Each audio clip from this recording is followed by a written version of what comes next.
বস্তুবাদী সমাজ ব্যবস্থায় পিতামাতার অবস্থান টাকা কেন্দ্রিক। 18 বছর বয়স পার হয়ে গেলে সন্তান তার পিতার বিরুদ্ধে কেস করতে পারবে। আমেরিকা এবং ইউরোপের যে কোনো সন্তান তার পিতার বিরুদ্ধে 18 বছর বয়সে কেস করতে পারবে, মামলা দায়ের করতে পারবে যে আমার পিতা আমাকে এটা করতে বাধ্য করছে, আমি অমুক মেয়েকে ভালোবাসি, তার সাথে বিবাহ দিতে চাচ্ছে না, বা আমি এটা করতে চাই, জুয়া খেলতে চাই, আমাকে খেলতে দিচ্ছে না, আমি সমকামিতায় লিপ্ত হতে চাই, আমাকে হতে দিচ্ছে না, আমি গান বাজনা শুনতে চাই, আমাকে শুনতে দিচ্ছে না, মর্মে সন্তান পিতার বিরুদ্ধে কেস করতে পারবে। আর রাসূল সাল্লাল্লাহু আলাইহি ওয়াসাল্লামকে একজন ব্যক্তি এসে বলল, আল্লাহ রাসূল, আমার বাপ আমার সম্পদ অন্যায়ভাবে নেয়। অন্যায়ভাবে নেয় বলতে যতটুকু তার খরচ করার নয় তার চাইতে বেশি খরচ করে। তখন রাসূল সাল্লাল্লাহু আলাইহি ওয়াসাল্লাম উত্তরে বলেছেন, আনতা ওয়া মালুকা লিআবিকা, তুমি এবং তোমার সম্পদ দুইজনই তোমার বাপের। তুমিও তোমার বাপের, তোমার সম্পদও তোমার বাপের। অতএব তোমার বাপ তোমার সম্পদ খরচ করতে পারে তার ইচ্ছা অনুযায়ী, তার স্বাধীনতা অনুযায়ী সন্তানের সম্পদ পিতা খরচ করতে পারে। মর্মে রাসূল সাল্লাল্লাহু আলাইহি ওয়াসাল্লাম হাদিসে বলছেন, আর ভাষায় এরকম যে আনতা ওয়া আবুকা, আনতা ওয়া মালুকা লিআবিক, তুমি এবং তোমার ধন সম্পদ দুইজনই তোমার বাপের। সম্মানিত উপস্থিতি, পিতা এবং মাতাকে স্থান দিতে দিতে ইসলাম কোথায় নিয়ে গেছে? সালাতের উপরে প্রাধান্য দেওয়া হয়েছে। মায়ের ডাককে, মায়ের আহ্বানকে সালাতের উপরে প্রাধান্য দেওয়া হয়েছে। জুরাইজ কানা ইয়াতাআব্বাদু ফিস সাওমাহ, জুরাইজ নামক বানু ইসরাইলের একজন পরহেজগার আল্লাহওয়ালা ব্যক্তি একদা গির্জায় ইবাদত করছে, সালাত আদায় করছে। সালাত চলন্ত অবস্থায় তার মা তাকে ডাকলো, জুরাইজ। তখন জুরাইজ সালাতের মধ্যে ভাবছে, আল্লাহ, আমার সালাত না আমার মা, কোন ডাকে সাড়া দিব? মায়ের ডাকে সাড়া দিব না সালাত অব্যাহত রাখবো? ফাখতার সালাহ, জুরাইজ সালাতকে প্রাধান্য দিয়ে দিল। বলল, মায়ের ডাকে পড়ে সাড়া দেই, আগে সালাত আদায় করে নেই। যখন জুরাইজ সালাত অব্যাহত রাখলো এবং মায়ের ডাকে সাড়া দিল না, মায়ের আহ্বানে উত্তর দিল না, তখন মা আল্লাহ সুবহানাহু তাআলার নিকটে দোয়া করে বলছে, হে আল্লাহ, আমার সন্তান জুরাইজ আমার ডাকে সাড়া দিল না, ফালা তুমিতহু হাত্তা তারা ওয়াজহা মুমিসাতিন, হে আল্লাহ, এই জুরাইজের যেন মৃত্যু না হয়, যতক্ষণ পর্যন্ত কোনো ব্যভিচারিণীর মুখ না দেখবে, কোনো জেনাকারিনীর মুখ না দেখবে, ততক্ষণ পর্যন্ত যেন আর মৃত্যু না হয়। মা বদদোয়া দিয়ে দিল। বদদোয়ার বাস্তব প্রতিফলন ঘটল। একজন কৃতদাসীর সাথে একজন গোলাম জেনায় লিপ্ত হলো, রাখাল। জেনায় লিপ্ত হওয়ার পর ওই কৃতদাসী, ওই মেয়ে বলল যে আমার সাথে জুরাইজ জেনায় লিপ্ত হয়েছে। দুনিয়ার মানুষ কথা বিশ্বাস করে নিল। কথা বিশ্বাস করে নিয়ে জুরাইজের গির্জা ভেঙে চূর্ণ বিচূর্ণ করে দিল। তারপরে একদিন যখন সন্তান জন্ম হলো, মায়ের কোলে যে তিনজন কথা বলেছিল তাদের মধ্যে একজন হচ্ছে এই সন্তান।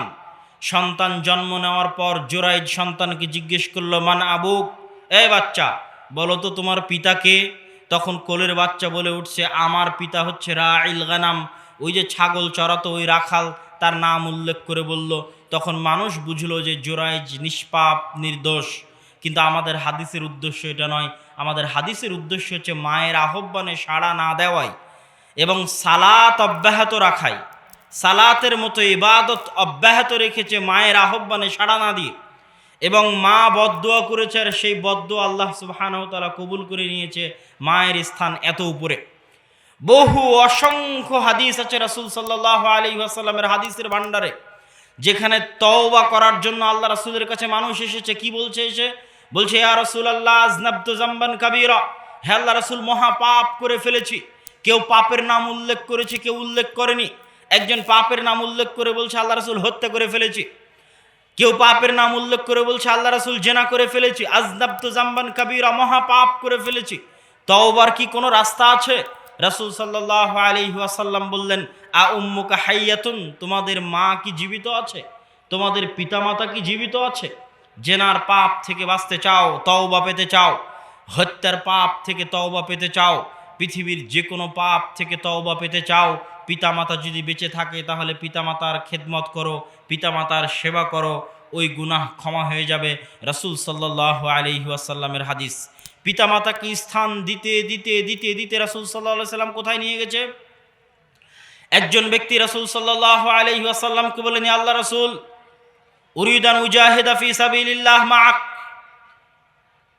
হে আল্লাহর রাসূল, আমি আপনার সাথে জিহাদ করতে চাই। কি জন্য জিহাদ করতে চাই? আল্লাহর সন্তুষ্টি অর্জনের জন্য। তলাবান লিরিজাল্লাহ, আল্লাহর সন্তুষ্টি অর্জনের জন্য। লিবতিগায়ে মারজাতিল্লাহ, আল্লাহর সন্তুষ্টি অর্জনের জন্য আপনার সাথে জিহাদ করতে চাই। রাসূল সাল্লাল্লাহু আলাইহি ওয়াসাল্লাম বললেন, তোমার মা কি জীবিত আছে? ব্যক্তিটি বলল, হ্যাঁ আমার মা জীবিত আছে। রাসূল সাল্লাল্লাহু আলাইহি ওয়াসাল্লাম বললেন, ফাবাররাহা, মায়ের খেদমত করো। লোকটি পাল্টা একই কথা বলল, আল্লাহ রাসূল, আপনার সাথে জিহাদ করতে চাই। আল্লাহ রাসূল বললেন, তোমার মা কি জীবিত আছে? লোকটি বলল, হ্যাঁ। আল্লাহ রাসূল বললেন, ফাবাররাহা, মায়ের সেবা করো। লোকটি একই কথা বলল, আল্লাহ রাসূল, আমি আপনার সাথে জিহাদ করতে চাই। রাসূল সাল্লাল্লাহু আলাইহি সাল্লাম বললেন, তোমার মা কি জীবিত আছে? লোকটি বলল, হ্যাঁ জীবিত আছে। আল্লাহ রাসূল এবার বলছেন, এবার তিনি বাক্যকে লম্বা করে দিলেন, শোনো, তোমার জীবিত হোক। 2 সপ্তাহ শপথ করে বলছি, যার হাতে সাল্লাল্লাহু আলাইহি ওয়াসাল্লামের প্রাণ আছে, তুমি তোমার মায়ের সেবা করো, তোমার জান্নাত তোমার মায়ের পায়ের নিচে রয়েছে। সম্মানিত উপস্থিতি, রাসূল সাল্লাল্লাহু আলাইহি ওয়াসাল্লাম পিতামাতাকে নিয়ে যেতে যেতে যেতে যেতে এটা শেষ হাদিস এই আলোচনার। বস্তুবাদী সমাজ ব্যবস্থা এবং ইসলামী সমাজ ব্যবস্থার এই আলোচনার শেষ হাদিস। কোথায় নিয়ে গেছেন? যে কোনো বিপদ থেকে মানুষ উদ্ধার হতে পারে পিতামাতার সেবা দিয়ে। পৃথিবীর যে কোনো বিপদ, পৃথিবীর যে কোনো সমস্যা, টাকা পয়সা ধ্বংস হয়ে গেছে, লস হয়ে গেছে, জমি জায়গায় লাভ হয়নি, শীতের ব্যবসায় লাভ হয়নি, কাপড়ের ব্যবসায় লাভ হয়নি, সুইটারের ব্যবসায়, হুঁশিয়ারি ব্যবসায় লাভ হয়নি, সব কিছু ধ্বংস হয়ে গেছে। যে কোনো বিপদ, যে কোনো আপদ থেকে মানুষ উদ্ধার পেতে পারে পিতামাতার খেদমত, পিতামাতার সেবা দিয়ে। ওই 3 ব্যক্তির বর্ণনা ইমাম বুখারী রাহিমাহুল্লাহ সহিহ বুখারীর মধ্যে এনেছেন, যারা 3 জন বৃষ্টির কারণে গুহার মধ্যে আটকা পড়ল। গুহার মধ্যে আটকা পড়ার পর 3 জনের একজন বলল, উনজুরু ইলা আমালিকুম, তোমরা তোমাদের সবার নিজ নিজ আমল দেখো, দেখো কোন আমলটা আমরা আল্লাহর সন্তুষ্টির জন্য করেছি, ওই আমলের ওসিলা দিয়ে আল্লাহর নিকটে সাহায্য চাও। প্রথম জন বলল, হ্যাঁ আমার একটা আমল আছে। কি আমল? আমি ছাগল চড়াতাম, উট চড়াতাম, উট চড়িয়ে যখন বাসায় ফিরতাম, হালাবতু, আমি তখন দুধ দহন করতাম।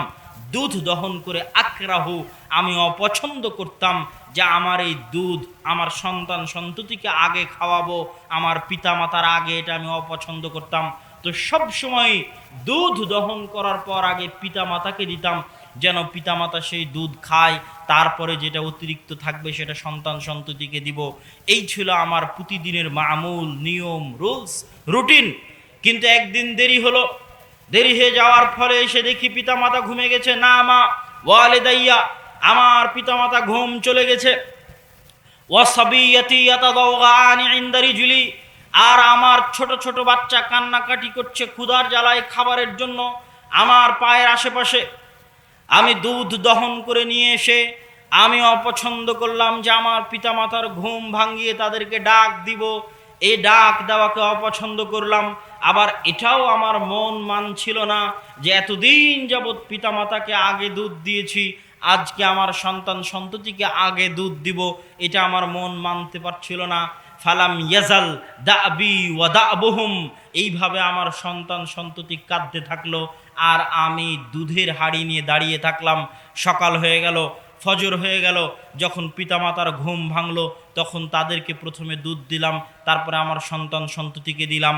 এই কাজ যদি আল্লাহ আপনার সন্তুষ্টির জন্য করে থাকি, তাহলে আজকে এই মহা বিপদের দিনে গুহার মুখে যে পাথর আছে, এই পাথরকে সরিয়ে দিন।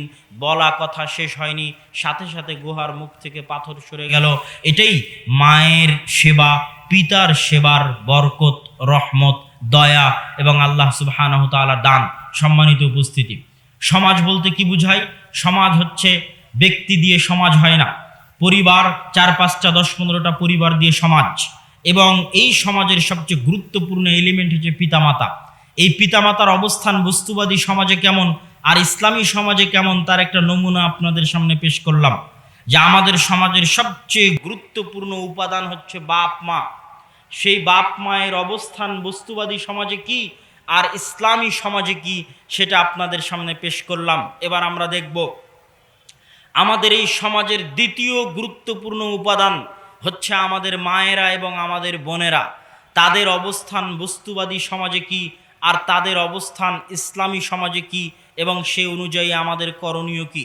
মা এবং বোনদের ইসলামী সমাজে অবস্থান এবং বস্তুবাদী সমাজে অবস্থান। বস্তুবাদী সমাজে মা এবং বোনদের অবস্থান হচ্ছে প্রোডাক্ট, পণ্য। পণ্য বুঝেন? আপনাদের বাজারে এই যে আপনারা সুইটার তৈরি করেন, মাফলার তৈরি করেন, এটার দর দাম হয়। ভাই এটা কত করে ডর্জন, কত করে হালি, কত করে পিচ, এই যে জিনিসের দর দাম করা যায়, ওই জিনিসকে বাংলায় বলে পণ্যদ্রব্য, ইংরেজিতে বলে প্রোডাক্ট। যে কোনো জিনিস যার দর দাম হাঁকানো যায় সেটা পণ্যদ্রব্য এবং সেটা প্রোডাক্ট।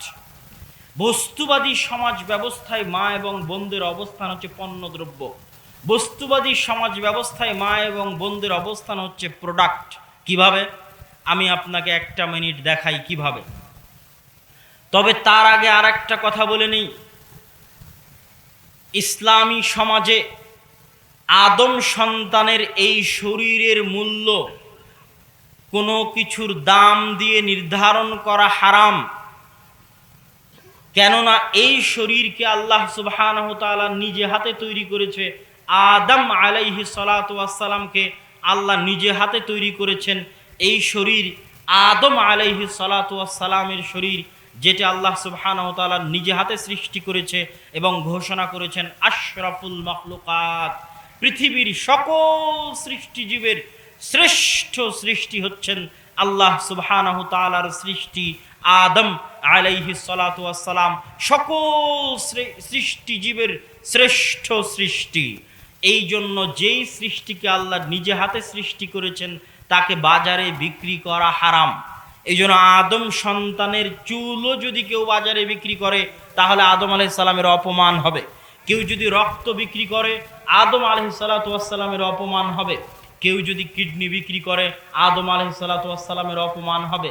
চাইলে দান করে দিতে পারে, কিন্তু এই শরীর বিক্রিযোগ্য নয়।